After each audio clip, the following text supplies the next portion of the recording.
السلام عليكم، فيديو جديد. اليوم غادي نحضروا كيكه طبقات اللي كتوجد دغيا وفيها مقادير ابسط وسهلين وما كتاخذش وقت بزاف. لتحضير الكيك كنحتاجو بيضه وحده بحراره المطبخ،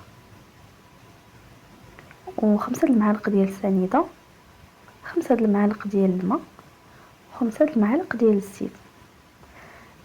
غديري هاد العبار باش تجي كيكه هي هذه، كتجيك هشيشه وخفيفه.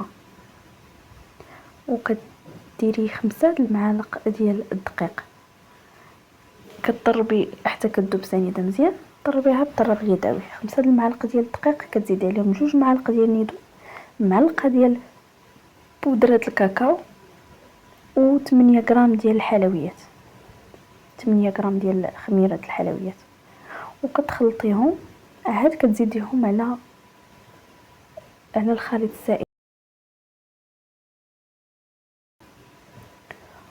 وكتدخلي الكيكه للفرن. كتخويها في المول، كتدخليها للفرن مسخن من قبل، يكون سخون ويكون العافيه من الفوق ومن التحت على درجه الحراره 170.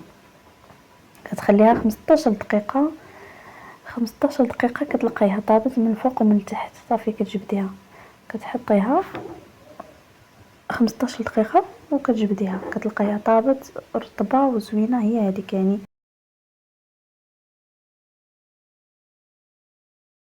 صح. هي كتدخليها تحسبي 15 دقيقه الفرن مسخون وكتخرجيها. والطبقه الاولى كنحتاجوا ليها 2 كيسان ديال الحليب، 2 معالق ديال النشا، وساشي ديال فلون ديال الكراميل فيه السكر. ما تحتاجيش ديري سكر، كاين هذاك اللي مسوس غديري معلقه ديال السكر ولا 2 على حسب.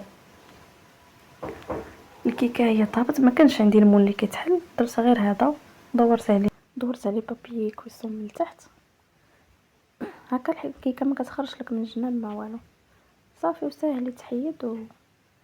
هشيشه راه كتبان في الفيديو، هشيشه ما تحتاجي لا تسقيها لا والو لان كتكون رطبه بزاف. كنخلطوا فوق نار هادئه حتى كيتماسك الخليط الاول ديال الطبقه الاولى.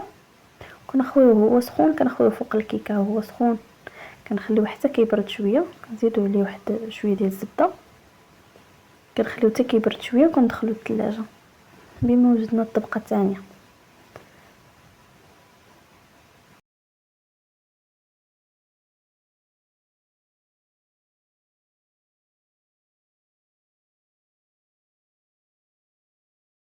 كنمشيو لتحضير الطبقه الثانيه. كنديروا 2 كيسان ديال العصير ديال الليمون،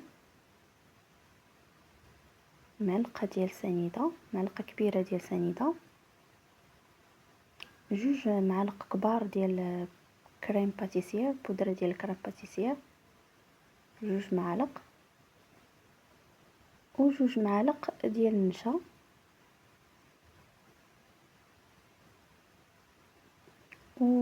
وفلون ديال فاني، فلون ديال فاني. وكتخلطهم حتى كيتماسك الخليط مزيان بحال هاد الشكل هذا حتى كيعقد. وكتخويه فوق الكيكه بعد ما بردات، فوق الطبقه الاولى بعد ما بردات. كتسرحيه بالمعلقه